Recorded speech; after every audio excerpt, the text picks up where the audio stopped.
When my son banned me from Christmas dinner, I smiled and drove off into the night with a secret plan. Years of sacrifice, $143,400 poured into their greed, clash with their cruel rejection. My heart ached for the lost holidays, but my rage fueled my strength. You won't believe what I did next. My revenge shattered their self-esteem forever. Before we continue this incredible story, let us know where you're watching from. If you enjoy stories like this, subscribe to the channel, because tomorrow we have another inspiring story you won't want to miss. It was a raw December evening in 2024, the Ohio wind slicing through my coat as I stood outside their grand colonial home, the one I'd poured $143,400 into after my wife Margaret passed 6 years ago. The holiday lights twinkled through the frost-kissed windows, a warmth I wasn't invited to share. My son Jake had just delivered the news with a sheepish shrug. His wife's parents, with their polished disdain, didn't want a working-class grandpa at their table. That blow landed hard. Sadness swelled as I recalled Margaret's laughter over our Christmas ham, followed by a fierce anger at the snobbery that cast me out. I could still smell the hickory smoke from our kitchen, hear her hum Silent Night as we carved together. "Best in the county," she'd wink, her hand brushing mine. I'd hoped to share that memory with Jake and Emily in their oak-floored dining room, a loan I'd co-signed with my pension.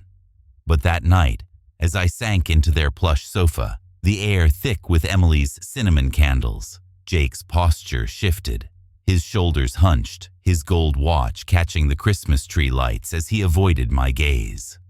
"Dad, I hate to say it, but you won't be welcome for Christmas," he mumbled, the words hitting like a sledgehammer. I stared, stunned. "What's that, son? Why not?" My voice cracked, the hurt clawing up. Jake's eyes dropped to the granite coffee table I'd helped pick when Emily deemed their old one too plain. "Emily's parents are coming, and they'd rather you not be here. It's just easier with their traditions." His voice shrank, diminishing him before me. I took in the room, the bay windows I'd paid for when she complained about light, the chandelier that drained my savings, every detail a piece of my sacrificed life. "Their traditions," I echoed, the bitterness rising. Jake winced. "Dad, don't make this tougher." Through the kitchen arch, I spotted Emily's $2,500 stand mixer, a fleeting baking fad now gathering dust. So where am I supposed to spend Christmas? The question slipped out, softer than intended. Jake's face fell. "Maybe check in with Uncle Roy, or we could meet the weekend after," he suggested, as if Christmas were a chore to reschedule. I stood, my knees creaking from decades of labor since Margaret's passing. "I see," I said, heading for the door past family photos where my presence faded year by year. "Dad, hold on," Jake called, but I kept moving, past the hall closet stuffed with Emily's coats. My hand gripped the icy doorknob, and I paused. "Tell Emily's folks Merry Christmas, y'all," I said, back turned. The Ohio chill smacked my face as I trudged to my truck, the soft thud of the door a final farewell. I sat in the cab, engine off, watching holiday lights dance in windows where I didn't belong. My phone buzzed, likely Jake with regrets I wasn't ready to hear. I ignored it, turned the key and rolled into the dark, leaving the warm glow of a home I'd built with my heart. The heater rattled against the cold as I drove past Columbus streets, each corner echoing the man I was, the one who believed family was everything, who'd give his last dime to see Jake smile. That man felt naive now. At the stoplight on 5th and Main, I watched a dad load gifts into his minivan, his kids giggling against the glass. Once that was Jake and me, before Emily, before I became a wallet with feelings. The numbers haunted me. $2,800 a month for 6 years, $143,400 total. more than Margaret and I saved for retirement, swallowed by their perfect life. I pressed the gas harder as the light turned green, the truck's growl matching my resolve. This wasn't just about Christmas anymore. It was about taking back my dignity. The sting of that December night lingered as I settled into my quiet Ohio home, the silence heavier since Margaret passed 6 years ago. I'm Hank, a 62-year-old widower who spent 40 years laying bricks and building a life, first with my wife, then for my son, Jake. After Margaret's cancer took her, I leaned on those memories, her laughter over our smoked ham, the way she'd patch my work clothes with a smile. I poured that love into Jake, co-signing loans and handing over cash when he needed it. Over 6 years, that added up to $143,400, $2,800 a month for his mortgage, plus down payments and repairs on that colonial house he shares with Emily. I thought it was for family, but that night proved me wrong. Jake and Emily became my antagonists, their entitlement a shadow over my sacrifices. It started with their rejection, a cut deeper than I expected. Jake's words, "Emily's parents would rather you not be here," echoed with a classist edge, like I was some unrefined burden. They didn't say it outright, but the implication hung heavy. My working-class roots, my Mexican heritage, made me a peasant, unfit for their holiday table. I flashed back to those years of support, the $47,000 home equity loan for their down payment, the $18,000 credit card hit for their kitchen remodel, the monthly $2,800 transfers that drained my retirement. I'd skipped vacations Margaret dreamed of, trips to the Gulf Coast where she'd wanted to see the waves, to keep their lights on. Those sacrifices built their life, yet they cast me out for traditions I didn't fit. The memory of Margaret's empty chair at Christmas gnawed at me, a sadness that swelled into anger as I realized they'd pampered themselves at my expense.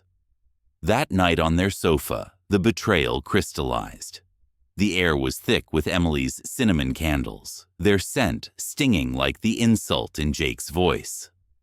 I'd helped pick that granite coffee table he stared at, ashamed to meet my eyes, and paid for the bay windows framing their perfect view. Every inch of that house bore my fingerprints, my sweat, my love. Yet, they chose her parents' approval over me. "It's just easier this way," Jake mumbled, shrinking under my gaze. Through the kitchen arch, I saw that $2,500 mixer, a fleeting fad now dormant, a symbol of their waste. Where was I supposed to go? The question hung unanswered, amplifying my loneliness. I missed the holidays Margaret and I cherished, the warmth of family now replaced by their cold dismissal. Anger simmered. How dare they treat me like a stranger after all I'd given? My goal was clear. That house, my life's work, deserved better than their arrogance. I walked to the door, past faded family photos where my face grew smaller, past Emily's coat-stuffed closet. My hand trembled on the icy knob as I turned back. "Tell Emily's folks Merry Christmas, y'all," I said, the words steady despite the ache. The Ohio chill hit me as I reached my pickup, the door's soft thud a finality. Sitting there, engine off, I watched holiday lights twinkle in windows where I didn't belong. My phone buzzed. Jake, maybe, with excuses I didn't want. I drove off, the heater rattling against the cold, past Columbus streets, echoing my past self, the man who believed family was everything. At 5th and Main, a dad loaded gifts while his kids giggled against the glass, a scene that once was Jake and me. Now I was just a wallet to them, my $143,400 a forgotten debt. The numbers fueled my rage, $2,800 a month, 6 years, all for a life that shut me out. This wasn't just about Christmas. It was about reclaiming my dignity. Sign up for more stories about justice. Comment your story of family abandonment. The silence of my Ohio home cracked open that December night as I sat at the kitchen table, the dim light casting long shadows over a dusty box of old records. I pulled out a crumpled note from Emily, her handwriting jagged from a family argument years ago, branding me a worn-out laborer, unfit for their polished world. My hands shook as I unfolded bank statements next, the numbers hitting me like a sledgehammer. $200,000 plus drained over 6 years. The $143,400 in mortgage payments I'd sent Jake at $2,800 a month was just the tip. $47,000 for their down payment. $18,000 for that gleaming granite kitchen. Even $5,000 for Emily's so-called emergencies. Likely more shopping sprees. Margaret's life insurance, my pension, every dime I'd saved for our golden years, gone, swallowed by their greed while they paraded in that colonial house. Anger surged, a hot coal igniting in my chest, as I realized they'd played me for a fool. Then came the gut punch, a forged signature on a tax document, my mail rerouted to their address. They'd exploited me, hidden behind smiles, and I hadn't seen the depth of it until now. The memory of Margaret's dreams, trips to the Gulf Coast, a new porch we never built, flashed before me, each dollar a piece of her lost joy. I traced the statements, the $2,800 monthly bleed, the $47,000 down payment that stretched my credit thin, receipts for their luxuries, $18,000 for that kitchen, $5,000 for Emily's whims, piled up like evidence in a trial. This was personal, a theft masked by family ties, and the surprise of their deceit fueled a righteous fury. That fury turned to resolve as I grabbed my phone, the weight of it steady in my calloused hand. I dialed my bank, my voice firm and unyielding. Cancel the $2,800 monthly transfer to Jake's mortgage, effective immediately, I said, rattling off account numbers as the teller typed. She paused, but I pressed on, watching the screen as the lifeline to their luxury snapped like a dry twig. Next, I called Laya, my lawyer, a no-nonsense woman who'd guided me through Margaret's estate. Set credit alerts and file affidavits. Someone's been tampering with my finances, I told her. Her brisk agreement was a lifeline, a legal shield rising around me. I also signed up for the Columbus Veterans Park project, a local cause the news loved, seeing a chance to turn the spotlight on my story. At the table, I spread out my evidence, bank statements, receipts, that venomous note, laying it out like a general plotting a campaign. I gathered photos from their social media, Emily's jewelry glinting, Jake's smug grin by the pool I'd helped fund, and added them to the stack. Each piece was a brick in my wall of truth, a plan taking shape in the dim light. The kitchen clock ticked past midnight, the match of justice flickering in my mind, a flame I'd carry into their world. A week later, Emily's voice slithered through the phone, all honeyed charm. "Hank, can you pick up my parents from Columbus Airport?" "Their flight's at 2 o'clock, she cooed. I paused, the memory of her cinnamon candles still sharp, now tainted with betrayal. "Sure," I said, letting her believe I'd play along. But at 2:15, I was sunk deep in my armchair, a cup of Earl Grey warming my hands, the radio playing a soft country tune. By 2:47, her texts buzzed. "Dad, where are you?" And I let them pile up, a quiet satisfaction growing as I pictured her panic. At 3:30, I unplugged my landline, switched off my cell, and fried a grilled cheese. The golden melt a small rebellion, as I imagined them stranded at the terminal. Later that day, the bank called. Jake and Emily had tried a home equity line of credit on my house, $50,000, with a forged quitclaim. The notary stamp was expired, their scheme dead on arrival, a flimsy house of cards collapsing. I laughed, a harsh sound in the empty room, anger at their shamelessness, mixing with surprise at how far they'd go. The grilled cheese tasted of freedom, a taste I hadn't known in years, as I realized this was just the beginning. 2 weeks later, my Veterans Park interview hit the local news, my weathered face framed against holiday lights as I spoke of sacrifice and betrayal. The phone erupted. 67 calls, 23 texts from Jake, his half-apologies stumbling out like, "Dad, we didn't mean to hurt you." Emily's parents left voicemails, their polished tones fracturing with panic, their pleas a stark contrast to their earlier disdain. The community turned. Whispers followed me at the grocery store, neighbors nodding in quiet support. I felt a grim pride, the anger at their greed a fire in my veins, the surprise of their desperate pleas a bitter balm. The news clip looped online, my story a quiet thunder spreading across Columbus, and their social standing began to crack under the weight of public scorn. I walked the snowy streets, the cold biting my cheeks, and felt the shift. My voice, once silenced, now echoed in every glance. Christmas Eve brought peak tension, the air crisp with snow as I drove to their house, briefcase in tow. Inside, laughter spilled from the dining room, Emily playing the gracious host, Jake shifting uneasily at the table's edge. "Hank, you can't be here," Emily snapped as I stepped in, her voice a brittle shield, but I set my case on their marble sideboard with a steady hand. "Your guests deserve the truth," I said, flipping it open to reveal packets, bank records, the forged tax form, Emily's cruel note branding me a laborer. Jake's face drained of color, his hands trembling. "Dad, I'm sorry.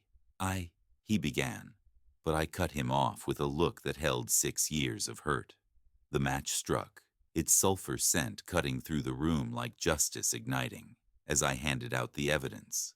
$200,000 drained, the forgery, her insult laid bare. Anger roared in my chest at their greed, surprise at Jake's feeble regret, a bitter twist. The air thickened, a powder keg primed to explode. Their perfect holiday hanging by a thread, like if you'd strike back, sub for twists. Comment, over 55 revenge idea? I couldn't shake the image of that note, Emily's words a dagger, worn-out laborer, etched into the paper like a brand. I'd built homes for others, laid bricks under Ohio suns, and here they'd turned my own into a pawn. The $200,000 figure danced in my head, each dollar a memory of Margaret's dreams deferred. Trips to the Gulf Coast, a new porch we never got. I traced the bank statements, the $2,800 monthly bleed, the $47,000 down payment that stretched my credit to breaking. Receipts for their luxuries. $18,000 for that kitchen, $5,000 for Emily's whims, piled up like a ledger of betrayal. Anger wasn't enough. It was a righteous fury now, fueled by the surprise of their deceit. That forged signature, a stranger's scrawl on my tax form, proved they'd planned this, a slow theft masked by family ties. I sat back, the kitchen clock ticking into the early hours, the weight of it settling like a storm cloud. The bank call replayed in my mind, the teller's neutral tone a stark contrast to my pounding heart. Canceling that transfer felt like cutting a chain, the $2,800 a month no longer a noose around my neck. Laya's voice over the phone was a lifeline, credit alerts set, affidavits filed, a legal shield rising. The Veterans Park idea came from a neighbor, a grizzled vet like me, and I saw its potential. News cameras, a platform to speak. I gathered photos from their social media, Emily's jewelry glinting, Jake's smug grin by the pool I'd helped fund, and added them to my stack. Each piece was a brick in my wall of truth, a plan taking shape in the dim light, the match of justice flickering brighter with every step. The airport standoff lingered, Emily's honeyed request a trap I'd sidestepped. At 2:15, with my tea steaming, I'd felt a thrill. Let them wait, let them squirm. The texts piled up, her panic a melody I relished, each buzz a note in my defiance. The grilled cheese, simple and warm, was my rebellion, a taste of freedom, as I pictured them haggling for a taxi in the cold. Then the HELOC attempt, $50,000 on my house, their greed a mirror to mine, crumbled with that expired stamp. I laughed again, the sound echoing off the walls, anger at their nerve mixing with surprise at their folly. The bank's call confirmed it, a small victory in a larger war, the taste of that cheese lingering like hope. The news appearance was a turning point, my voice steady as I told of $143,400 of Margaret's lost dreams. The 67 calls, the 23 texts, Jake's weak dad, we didn't mean it, were a chorus of desperation I let ring out. Emily's parents, once so haughty, now begged through static-filled voicemails, their fall a sweet surprise. The grocery store whispers, the nods of support, built a community around me, their greed exposed to the light. Anger burned bright, a fire stoked by their actions. The online clip of my face a weathered testament spreading across Columbus. I walked the snowy streets, the cold biting my cheeks, and felt the shift. My voice, once silenced, now carried in every glance. Christmas Eve's tension was a crescendo, the snow crunching under my boots as I approached their door. Emily's laugh cut off as I entered, her snap a futile shield against the truth. The marble sideboard gleamed as I opened my case, the packets a reckoning. $200,000 drained, the forgery, her insult laid bare. Jake's apology, half-hearted and trembling, was a shadow of the man I raised. The match struck. It sent a signal, and I handed out justice, anger roaring, surprise at his regret a bitter twist. The room held its breath, a storm about to break, their perfect holiday teetering on the edge. Like if you'd strike back, sub for twists. Comment, over 55, revenge idea. The Christmas Eve air hung heavy as I stood in their dining room, the packets of truth scattered across the table like fallen leaves. The room fell silent, the clink of silverware replaced by gasps as their guests, neighbors, friends, Emily's high society kin absorbed the evidence. My voice cut through the stillness, steady despite the storm inside. This is what they've taken, $200,000 of my life, forged signatures, insults calling me a worn-out laborer. Jake's face was a mask of shame, Emily's composure cracking as she clutched her wine glass. One guest, a silver-haired woman in pearls, stared at the bank statements. "Unconscionable," she muttered, her eyes darting to Emily. Another man, his suit impeccable, shook his head. "You've lived off this man's back?" The accusations flew, a chorus of disbelief.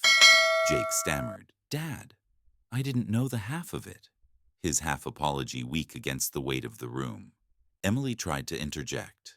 "It's complicated," he volunteered. But the woman in pearls cut her off. "Complicated? You took his money and threw him out like trash." The tension broke as I stepped back, the match's sulfur lingering, its flame a symbol of justice igniting. I watched their world unravel, Emily's perfect hostess facade crumbling, Jake's shoulders slumping under the truth. Another guest, a burly man with a farmer's tan, turned to Emily's parents. "You let this happen?" he demanded, his voice rough with outrage. Her father, Cody, once so smug, shifted in his chair, his face ashen. "It was a family matter," he mumbled, but the room wasn't buying it. The silver-haired woman stood, her chair scraping the floor. "This man built your life, and you slandered him in the press."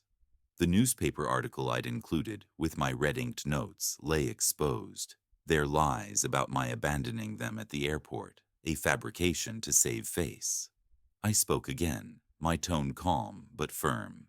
"They banned me from Christmas because I wasn't good enough, then tried to destroy my name when I said no more." The room erupted, voices overlapping in a cacophony of judgment. Emily's mother, Catherine, tried to defend them, her voice shrill. "He left us stranded."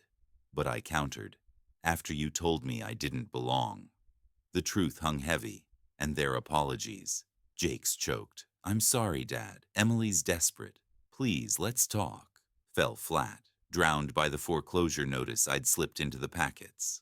3 months behind, $8,400 in arrears, the bank's final demand stared back at them. The house, my life's work, was slipping from their grasp, and I felt a cathartic release, the weight of their entitlement lifting. I turned to leave, the snow crunching under my boots as I stepped outside, the cold a balm against the heat of the moment. Behind me, the dining room buzzed with their downfall. Arguments, accusations, the sound of a carefully built life collapsing. It was the sweetest music I'd heard in years. The next morning, Friday, August 29, 2025, at 7:32 p.m. I sat on my porch, the Ohio dusk settling around me, and reflected on what came next. Part 10 brought a new chapter. The news picked up the story, my face on the Columbus Channel as I donated $10,000 to Veterans Park, a gesture to honor Margaret and the community that stood by me. The reporter's voice was warm, highlighting my resilience, and the calls started. Friends, neighbors, even Uncle Roy, inviting me for Sunday dinner. I bought new furniture with my first mortgage-free paycheck, the living room now filled with a sturdy recliner and a rug Margaret would have loved. The porch light, long neglected, glowed steady after a repair I could finally afford. Hope bloomed in those small fixes, a promise of a life reclaimed. Nostalgia washed over me as I looked at Margaret's photo on the mantel, her smile a beacon from 6 years past. I remembered her hands mending my shirts, her voice humming "Silent Night" as we planned that Gulf Coast trip we never took. She'd always said, "Build your life with those who build with you," and I'd forgotten that until now. This wasn't just about revenge, it was about finding real family. People like Roy and his clan who welcomed me with open arms, not conditions. The foreclosure letter arrived a week later, certified mail with the weight of their failure. I signed for it, the spring air carrying a hint of new growth, and set it aside, reading it like news from a distant land. Jake came by that Thursday, his suit wrinkled, dark circles under his eyes. "Dad, I need to talk," he said, stepping into a home, transformed. Fresh paint, new walls, a life no longer theirs to drain. I offered coffee, but he shook his head, perching on the edge of my new couch. "I'm sorry about everything. Christmas, the newspaper, how Emily and I treated you," he whispered. I didn't know about the forgery. His hands ran through his hair, a man broken by his choices. I listened, my jaw tightening at the mention of Margaret. "What did they say about her?" I asked. "That she knew her place better," he admitted, his voice low. "I should have stood up years ago." "Yes, you should have," I said, the silence stretching between us. Outside, a neighbor mowed his lawn, the normal sound of a normal evening in a neighborhood where sons didn't cast out fathers. "The house is in foreclosure," Jake said finally. "I know," I replied. "We can't make it without my money," I finished. He nodded, miserable. I leaned forward. "Do you know how much I sent?" $237,468, I said, the exact tally I'd calculated. His face crumpled. "I can't fix it, Dad. You can't," I agreed. "That money's gone, and so are those years I could have spent with you instead of funding Emily's fantasy." He looked up, hope flickering. "Can we start over? Are you asking me to resume payments?" The hope died. "We'll lose everything. The house, her respect." "You'll figure it out," I said, not unkindly. "Like I did, spending Christmas alone while you chose them." He cried then, quiet tears of a man out of options. "I lost you, didn't I? I chose them, and now I've lost you forever." I watched him, the son I'd raised, who'd let Emily's family convince him I wasn't enough. "You didn't lose me, Jake," I said finally. "You gave me away. There's a difference." He wiped his eyes. "Is there a chance to forgive?" I forgave you months ago, I said, meaning it. But it doesn't mean going back. It means building respect from scratch, choosing right over convenience. I stood, walking to the mantel where Margaret's photo sat beside a new one, me with Roy's family at Easter. It means the next time someone excludes me, you'll remember who acts like family. He nodded slowly, understanding dawning. The house? He asked. Not my problem anymore, I said. You're a grown man. Get a job, sell it, live within your means. He straightened, a flicker of pride in his eyes. Seeing you stand up at Christmas, I was proud, embarrassed, but proud. Good, I said. Maybe there's hope for you yet. After he left, I poured a nice glass of whiskey I had been saving for a special day and stepped out onto the porch. Ohio spring was coming. The trees were budding. The air was warm and promising. At 63, with 8 years since Margaret had died, I had wasted 6 years as a doormat. I wasn't going to waste any more. My phone buzzed. A text from Roy. Sunday dinner.